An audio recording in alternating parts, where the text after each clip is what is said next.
Mesdames et messieurs, bonsoir et bienvenue à cette grande session d'information sur la chaîne des références. Tout de suite les sommaires. Les transports routiers est l'un des domaines les plus importants qui joue un rôle capital dans la réalisation du développement économique et dans divers domaines de production. Le chef de l'État, Félix-Antoine Tshisekedi Tshilombo, veut qu'on finisse avec des grèves interminables.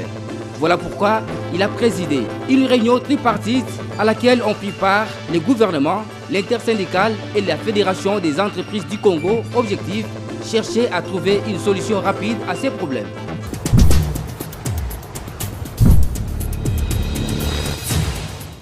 À toutes et à tous, bonsoir et bienvenue. Qu'est-ce qui est à la base des grèves interminables dans le secteur des transports routiers, notamment à la nationale numéro 1 et à Kasumbalesa? Cette question a été au centre des discussions de la réunion qu'a présidé le chef de l'État Félix-Antoine Tshisekedi Tshilombo avec les trois parties concernées, à savoir les gouvernements, l'intersyndicale et la Fédération des entreprises du Congo. FEC, objectif, comment chercher à trouver rapidement une solution à ces problèmes. La presse présidentielle. Sans le transport, pas d'échange ni de commerce. Le transport routier est l'un des plus importants domaines qui joue un rôle capital dans la réalisation du développement économique et ce, dans divers domaines de production. Ce secteur important de l'économie nationale fait face depuis un temps à d'interminables grèves, paralysant ainsi l'approvisionnement du pays en denrées de première nécessité. Pour mieux comprendre le problème, le chef de l'État Félix-Antoine Tshisekedi Tshilombo a réuni autour d'une table les trois parties concernées. Il s'agit du gouvernement, de l'intersyndicale et de la Fédération des entreprises du Congo FEC.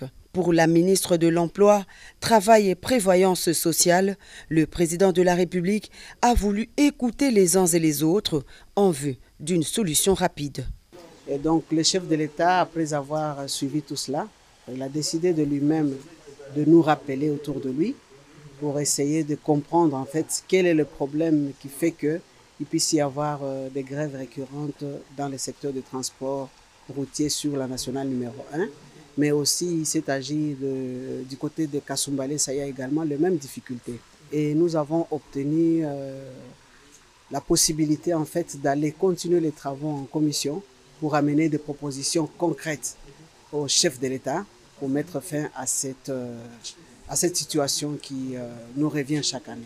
Dans leur cahier de charges présenté aux garants de la nation, le syndicat des transporteurs compte une dizaine de réclamations, parmi lesquelles l'amélioration de leurs conditions professionnelles et salariales. Nous sommes partis de très loin, ça fait plus de 10 ans que nous sommes sur ce dossier. Au moins cette fois-ci, nous sommes contents de voir qu'il y a une prise en compte réelle de la situation des routiers dans notre pays. Parce qu'aujourd'hui, nous ne parlons pas seulement du secteur ouest, nous parlons de toute la route en RDC, tous les routiers. La chose importante à retenir est que la tripartite va maintenant commencer avec l'appui du chef de l'État lui-même. Ce qui vient d'être fait, c'est déjà l'entrée en la matière. Et il a souhaité que même à la fin, que nous puissions revenir encore vers lui, il va nous recevoir. Satisfaction côté employeur, la Fédération des entreprises du Congo salue à sa juste valeur l'arbitrage du président de la République qui tient à une issue heureuse de ce dossier. Ce que nous retenons principalement, c'est le fait qu'il a encore une fois su nous recadrer, nous tous, et nous amener, nous tous, à une table de négociation. Et surtout, que chacun de nous, je le cite, doit prendre ses responsabilités. Il ne faut pas fuir les problèmes, nous allons nous concerter, nous allons les affronter et nous allons trouver une solution à l'avantage de chacun. Chacun va se retrouver dans la solution de cette tripartite. Prochaine étape, la mise en place urgente d'une cellule de crise chargée d'identifier tous les problèmes des transporteurs routiers et proposer des solutions à court, moyen et long terme. Nous allons nous rendre à l'Assemblée nationale pour vous dire qu'au cours de la plénière du mardi 7 novembre 2023, tenue dans la salle des conférences du Palais du Peuple, les députés nationaux ont approuvé les rapports des commissions ECOFIN et Environnement sur les projets de loi relatifs à l'activité et au contrôle des bureaux d'information sur les crédits pour la première et relatifs à la proposition de loi sur l'élevage pour la deuxième. Polydor, Patrick Ngaziam. Au cours de la plénière du mardi 7 novembre 2023, les députés nationaux ont examiné les conclusions du rapport de la commission ECOFIN sur le projet de loi relatif à l'activité et au contrôle des bureaux d'information sur les crédits et le rapport de la commission environnement relatif à la proposition de loi sur l'élevage. Brossant à grands traits les conclusions du rapport de la commission environnement, ressources naturelles, tourisme et développement durable, son président Mbengele Constantin a fait savoir qu'à ce jour, l'arsenal juridique du secteur de l'élevage est constitué de textes inadaptés présentant des insuffisances quant à leur applicabilité par rapport aux dispositions de la Constitution en vigueur.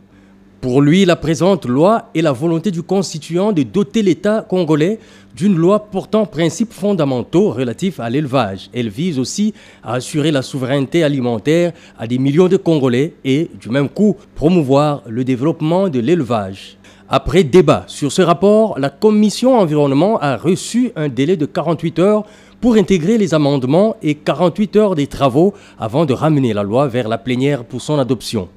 D'autre part, le député Boris Mboukou, président de la commission ECOFIN, a présenté le rapport du projet de loi relatif à l'activité et au contrôle des bureaux d'information sur les crédits. Pour l'essentiel, a-t-il dit, l'accès au crédit est une composante essentielle du développement économique et de la création d'emplois en raison de la corrélation entre le développement des systèmes financiers et la croissance économique.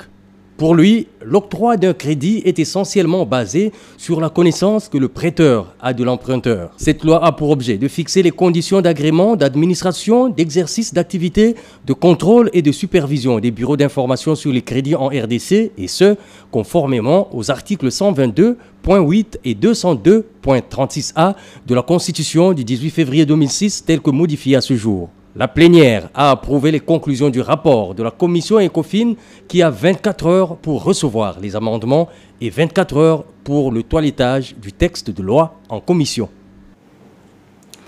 Candidat à la députation nationale dans la circonscription électorale de Moamba, Jano Binanou Mampassi a été reçu par la communauté Soukou vivant à Kinshasa. C'était le dimanche 5 novembre 2023 au quartier Kingabwa dans la commune de Limete. Ensemble, ils ont parlé du développement à la base et ont en même temps réitéré leur engagement à pouvoir soutenir la vision du chef de l'État Félix Antoine Tshisekedi Tshilombo. Africa Mujinga. Identité culturelle Soukou, patrimoine millénaire qui se transmet de génération en génération, est un trait d'union solide pour sa survie. Le peuple Soukou, une identité culturelle riche, un peuple authentique de par ses racines. C'est dans ces contextes que les notables de cette tribu de l'espace Grand Bandundu se sont retrouvés au quartier Kingabwa, dans la commune de Limete à Kinshasa, capitale de la RDC, le dimanche 5 novembre 2023, pour porter sous la lumière du jour le nom d'un de leurs, en la personne de Jano Binanou Mampassi, candidat député national de Moamba. Une rencontre qui a permis également de parler développement à la base et réitérer leur engagement à la vision du garant de la nation, Félix Antoine Tshisekedi Tshilombo, en sa qualité régalien des gardiens des traditions et valeurs culturelles. Par la même circonstance, les notables de Kingabwa ont remis à titre symbolique les fruits de leurs champs et commerces, notamment des légumes, des poissons, pour manifester leur adhésion au discours de l'unité et appel à la solidarité pour un Congo fort, debout et prospère, lancé par Jano Binanou Mampassi. À cet accueil si chaleureux, par le maman et les notables de Kingabwa. Tantôt, on n'avait pas le temps d'entrer ici parce que le secteur était réservé à des gens fait que maintenant les gens puissent s'ouvrir leurs yeux. J'invite tout Kingabois d'être derrière Fachi Béton, le seul et l'unique qui peut faire développer ces pays pour que nous puissions aller de l'avant. L'héritage culturel du peuple Soukou devrait s'exporter et servir de miroir pour rendre attractifs les terres des ancêtres Soukou. Et puis, il s'est ouvert à Kinshasa, c'est mardi 8 novembre 2023, au Salon Bleu de l'hôtel du gouvernement, l'atelier sur l'étude des faisabilités des actions préparant à la réinsertion sociale des personnes détenues en République démocratique du Congo. Une étude réalisée par le programme PARJ2 de l'Union européenne dans les prisons centrales de Bunia, de Chikapa, de Mbandaka et de Kinshasa. Polydon Gazami et Jusen Belbele. Organisé dans le cadre du deuxième programme d'appui à la réforme de la justice par J2, fruit de la coopération entre la RDC et l'Union européenne, cet atelier sur l'étude de faisabilité des actions préparant à la réinsertion sociale des personnes détenues en RDC a consisté à échanger sur le rapport de la dite étude afin d'y apporter des amendements et de le valider. L'État définit une politique pénitentiaire centrée sur la réinsertion et la resocialisation du détenu condamné en vue de la prévention de la récidive et de la lutte contre la délinquance. Cette politique contient des programmes préparatoires à la libération des détenus condamnés, axés sur des activités socio-éducatives, culturelles et de formation professionnelle.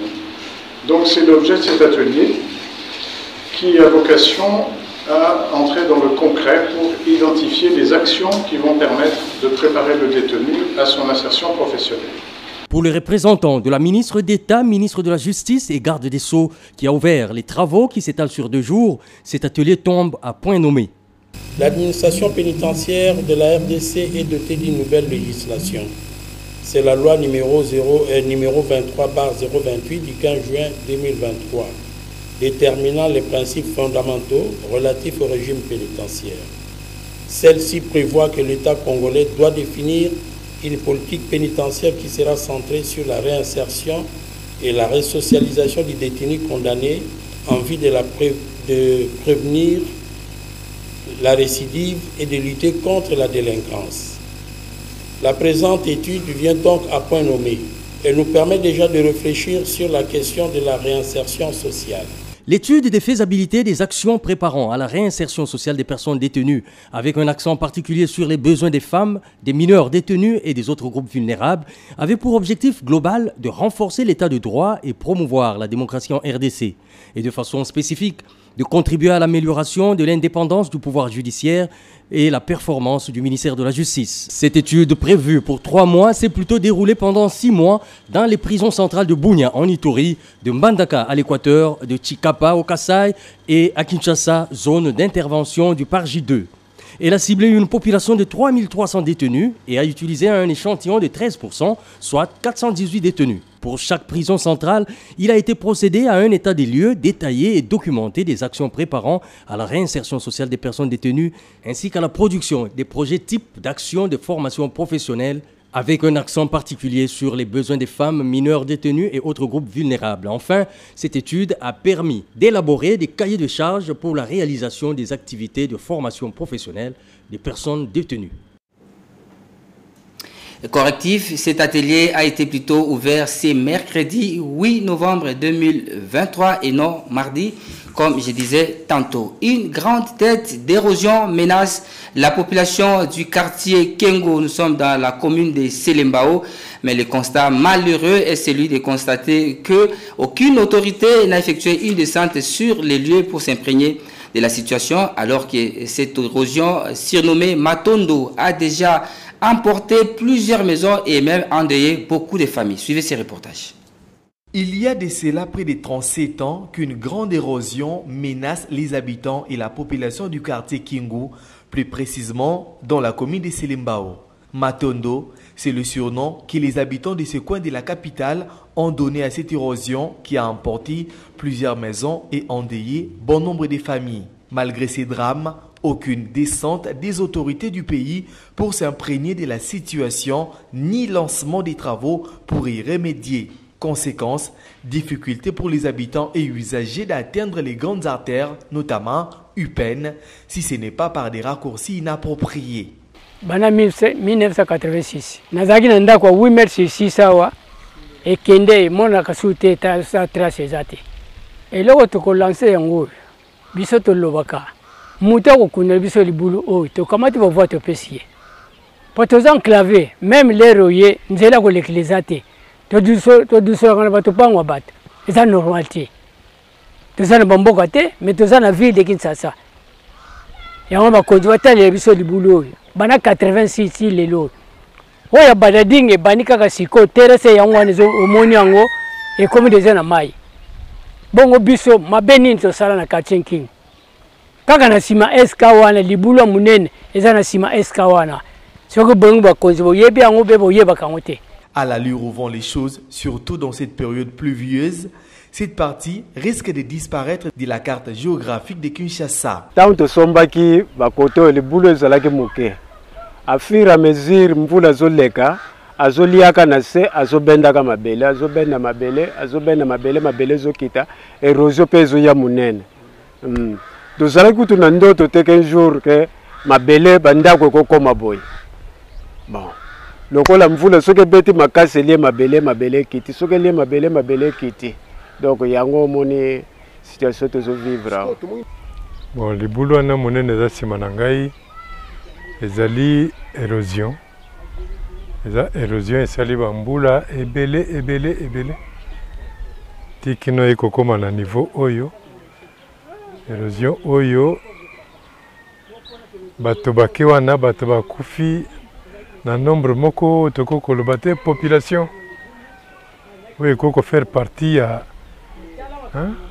population mobimba Congo mais une partie eke na kati ya libulu oyo.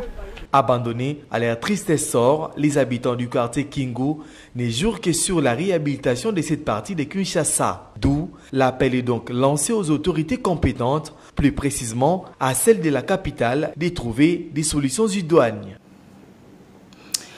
On va poursuivre ce journal pour vous dire que le chef de l'État congolais a reçu de l'université de Kinshasa les diplômes de mérite honoris causa il y a quelques jours pour ses différentes réalisations depuis son arrivée à la tête de la République démocratique du Congo, et pour Augustin Mwendambali, directeur général de l'Observatoire de surveillance de la corruption et de l'éthique professionnelle. Cette reconnaissance vaut car le chef de l'État est le premier président à avoir présidé par exemple la commémoration de la journée mondiale de lutte contre la corruption. Suivez ces reportages. La polémique s'installe autour du titre du docteur honoris causa décerné au chef de l'État par l'université de Kinshasa. Professeur Tomba Luaba, président du jury, parle d'un faux débat et justifie le mérite de Félix Tshisekedi. Et nous n'avons pas reçu d'injonction du chef de l'État ni de son entourage. Par contre, c'est une démarche académique. C'est pour reconnaître sa bonne gouvernance, l'état de droit, la promotion de la justice. Et pour le recteur de l'université de Kinshasa, le choix de cette institution universitaire ne surprend pas. Celles qui organisent l'enseignement de 3e cycle peuvent décerner un diplôme de docteur dans divers domaines après une présentation d'un travail qui est défendu d'abord en privé, ensuite la fête c'est la défense en public, lorsqu'un jury constitué et nommé par décision rectorale a reconnu le travail en question. La population, elle, reste divisée. Les raisons avancées sont sectorielles. Le professeur Mwendambali, DG de l'OCEP, loue l'initiative et fait des révélations. Ce n'est pas le président de la République qui a sollicité le diplôme de docteur honoris causa. L'idée initiale est venue de l'OCEP parce que il est le premier président de la République à avoir présidé une manifestation commémorative de la journée mondiale de lutte contre la corruption.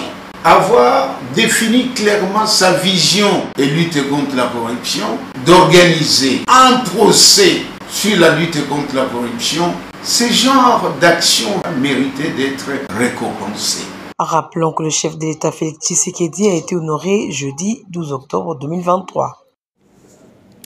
Et dans le cadre des activités programmées pour la semaine de la mère et du nouveau-né, le programme national de la santé et des reproductions a procédé en collaboration avec les Fonds des Nations Unies pour la population à la validation du rapport sur la surveillance des décès maternels, néonatals et la riposte en 2022. Cet atelier s'est déroulé à l'Institut national pilote d'enseignement et des sciences de santé, ex-IM. Polydor Ngaziami. Plusieurs activités ont été programmées dans le cadre de la semaine de la mère et du nouveau-né. Pour le deuxième jour de cette semaine, le programme a débuté avec la présentation du rapport de surveillance des décès maternels, périnatales et de la riposte. Une présentation faite par le directeur du programme national de la santé et de la reproduction, le docteur Annie-Marie Ntumba.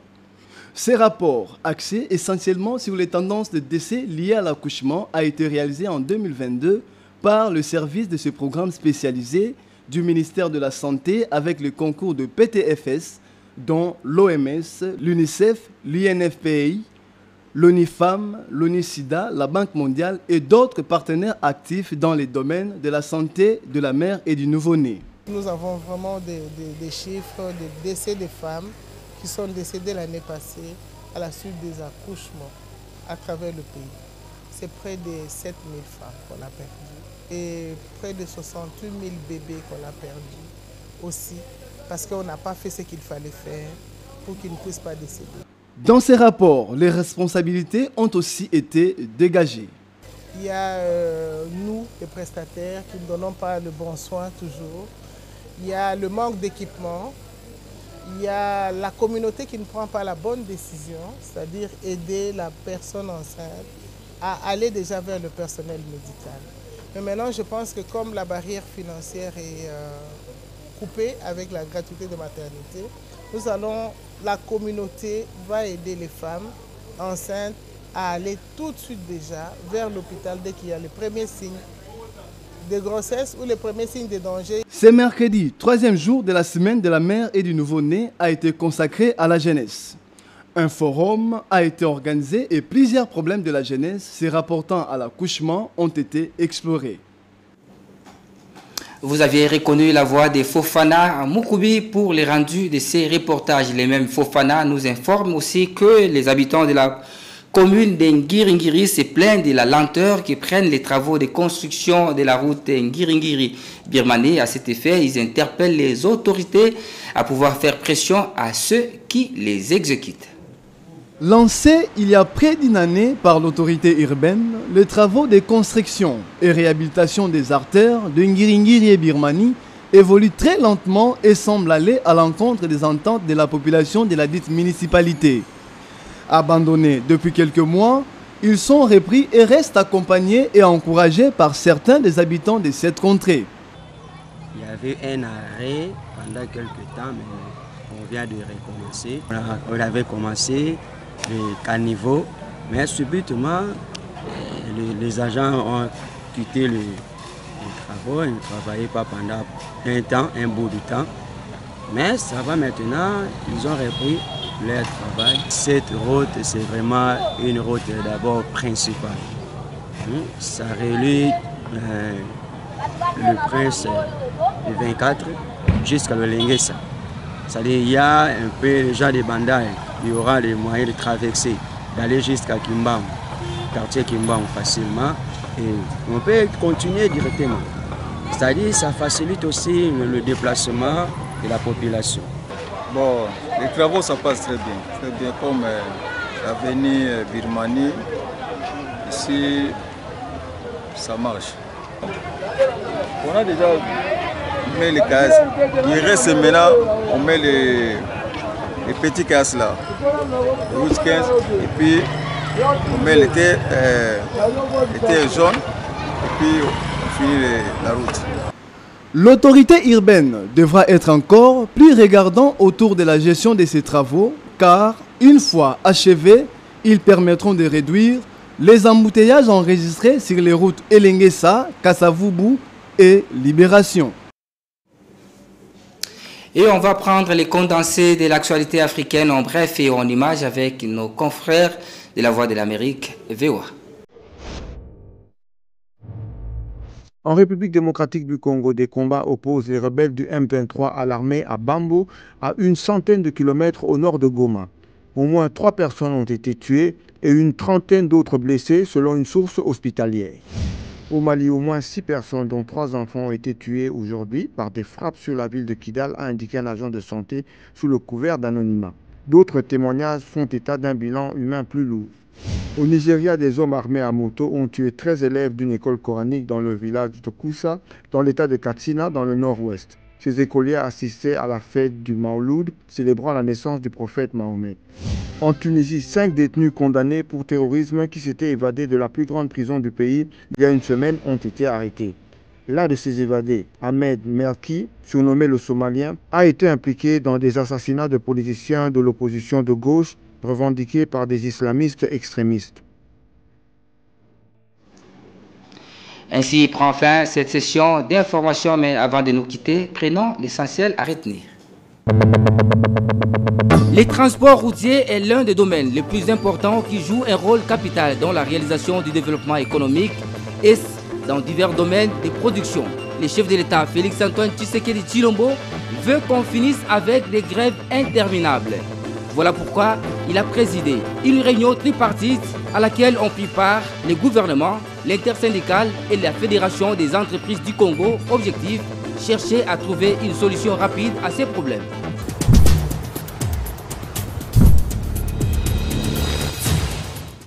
Mesdames et messieurs, ce journal est complètement terminé. Merci à vous tous de l'avoir suivi. Si vous l'avez aimé, dites grand merci à la grande équipe, Lauriane Majambo comme chef d'édition, Papi Wichima Christo à la réalisation, Osé Dokolo Jandonga et Beni Kessita étaient du côté de la régie finale. David Mputu était derrière la caméra en leur nom et au mien propre. Nous vous disons infiniment merci de nous avoir suivis. Au revoir.